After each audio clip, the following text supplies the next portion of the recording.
sharing your time with me this morning. My name is Julia Interanti, and I am a project specialist working at the Brigham. Today, I'm going to hand out some papers, if you could each take one. What I'm going to do is to be giving a talk and a demo about two softwares that I, as a project specialist, support at the Brigham. And one of my jobs as a project specialist is not only to do these implementations when they're first brought into the hospital, but also during the lifetime or the use of that product, perform upgrades and many other support functions. I picked two, and it might seem a bit overwhelming, but I picked two. I'm primarily going to talk about the first one, which is called Patient Education, and I think the name itself is self-explanatory. And then the second software I'll talk about will be something called LodgeNet or Sonify, and that's actually the cable system within the Brigham Hospital. So first of all, and let me also say that once I describe each of the softwares and tell you a little bit about the functionality and the users, I will also give you a demo of that main patient education system so you can see it in real time. So firstly, let me say patient education is basically teaching videos, and they're used at the Brigham by nurses and also patient educators. And it is a great tool not only for assisting patients in knowing what kind of procedure they may be undergoing before they get into the hospital, but also just very useful in follow-up care when they are discharged. So the ability of the patient education system is basically you can do a lot of things. Nurses can assign videos. It's an interactive application. The way they do this is they will bring up the software. They can look up a patient via their name or their MRN and basically assign from a vast library of videos. So the patients, the great thing about this is patients who are in their rooms get to turn on their TV when they check in, and they get a menu and a message saying, gosh, you know, you've been assigned these videos by your nurse or your educator to help you with your stay here and your patient care. So they get to view them. It is really neat because once, well, from the back end, you're seeing the back end of the software that the clinicians use to assign the videos. But at the patient bedside, they just come in, they turn on their TV, there's a very lovely menu, and they can interact just as you would maybe with your remote at home with the pillow speaker, which is normally what you see folks, you know, call their nurse for assistance and so forth. It has navigation buttons, you can go up and down and look at all kinds of things. They can view this on HD TVs, so we recently swapped out all the TVs at the Brigham, so we're going high definition. And we are in the process of an upgrade with patient education, and that will be converting all the analog content that we currently have to HD. In addition to that, there's functionality for the nurses, and the nurses not only can assign videos, but they can run reports, see what the patients watched, what percentage. The patients, if they had questions, they have the ability to choose some predefined questions, and then the nurse can have a dialogue with them after they watch their videos. The second software that I want to talk about is the actual cable system within the hospital. So it's called LodgeNet, made by a company called Sonify, and that is basically our direct TV system within the hospital.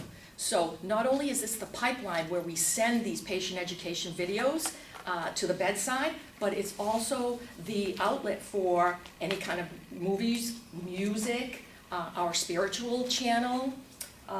Eventually we're actually going to implement meal ordering via the system, so it has a lot of functionality.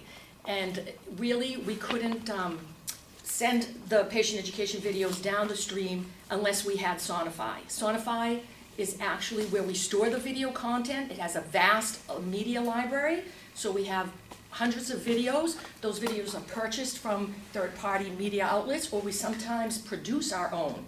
Right now, during the upgrade, we're working on a video with Dr. Nabel, and she will be doing an introductory speech so that when anybody checks into the hospital, that will be the first thing they see. Welcome to our, hospital, and basically our mission statement, which is the best care that we can provide for the patient. So, in addition to that, I want you to know that we have people that own systems. Am I over the top? We have people that own systems within the hospital, and so it's materials management that owns the patient, the Sonify system, the cable TV system, and it is the nursing department that owns the patient education system. And then I would just ask you momentarily to suspend your belief. So I am now going to do a demo of the actual patient education video. And in the interest of time, I will skip ahead, but there are 3 main features in this system. You're like at close to 6 minutes. Am I? For someone who doesn't want to be in front of the group, it's like she wouldn't get off. So thank you again for joining us. I lost all track of time. So you know what I should do? Because I went first. Let me get you a chair so you can sit and folks can talk to you. I'm so glad you went first. You're riddled with ums and ums. No. Here, come on up. So the folks, Oh. you need to hear the good stuff.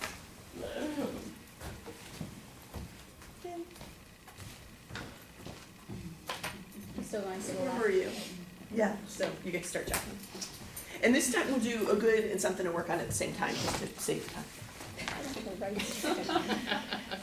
thought it was great. I thought you came off really knowledgeable. You had really great voice projection.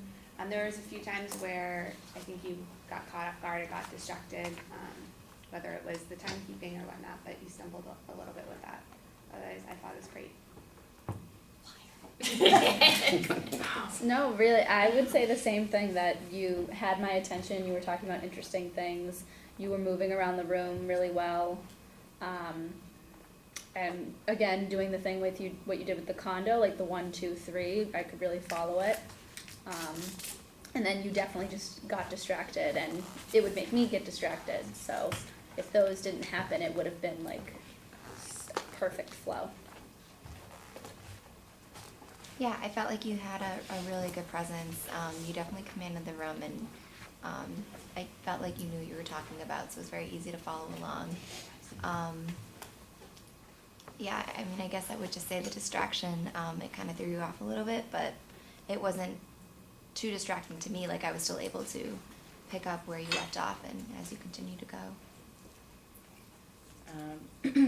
I like how you walked around the room. The presence was great. You were well organized. I think you knew what you wanted to touch upon, and I think you did that. And I just think, like everyone else said, it was just that little distraction that kind of threw you off. But I still was able to follow along. I agree with all the feedback. Great eye contact. You were smiling. I was engaged. The only thing would be that maybe because you have so much information that you want to provide, then that's when you struggle and you pause those couple of times and then you're like, okay, where am I? I think, but I don't know. But that's the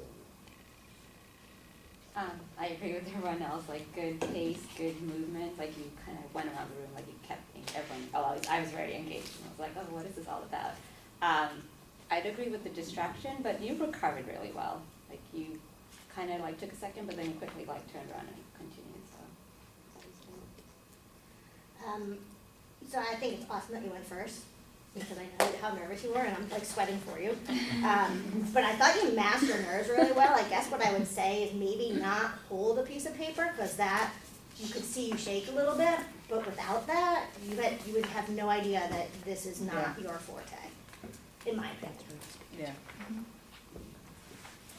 I think you're really good, actually. I don't know why you take this fast, but is this usually on like a PowerPoint presentation? Do you usually pass this out? Well, actually, this originally was documentation for other people to support when they're on call, but I took it and made it into a presentation. So I would do it at a team meeting maybe, Okay. and actually do the demo. On like a Real time, yeah, I would log into and project the PC up there. And I think it's the difference when you have that like PC, you can kind of point to instead of like going back and forth to papers, but that's just my thing. But you did well. I think you're so knowledgeable in this, and I was like, I want to have the software. Like if I'm at the hospital, I want to be able to use I was like, the I wanna go software. to the Like hospital. it sounded so helpful that you really, brought the point of the software. So I think that was really good. And you looked at like constantly you were going around the room, so that was great.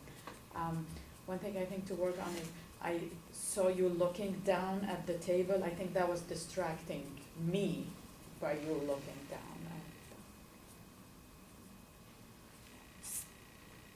Julia, do they have those videos in other languages or just Spanish? Yes, English. they have them in Spanish, majority of them in Spanish and English, and I think there are some in a few other languages. Working meeting. Right? Yeah. Like your work brain just went on. That's funny. You have a wonderful speaking voice.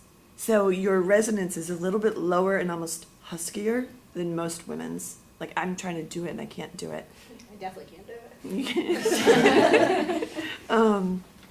And in addition to the counting off, with the fingers, you also use words like, well, you said firstly, I'm not sure that's a real word, but you because secondly, third, like you do that naturally. Yeah, I think you do it without even thinking, and it's just so helpful for us.